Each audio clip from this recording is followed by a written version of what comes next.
So guys, for today's video nga, isi-share ko sa inyo kung ano nga ba ang trabaho ng aking asawa.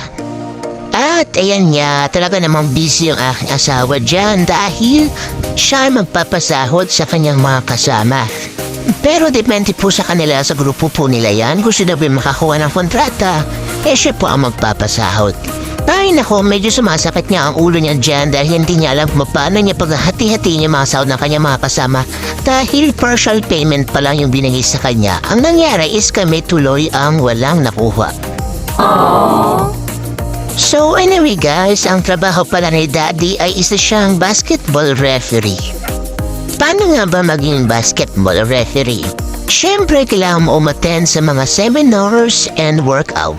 At higit sa lahat, kailangan pag-aralan yung mga rules. Like FIBA rules, yung mga basic na hand signals, types of fouls and violations, basta marami pang iba. At hanggang dito na lang guys. See you in my next vlog.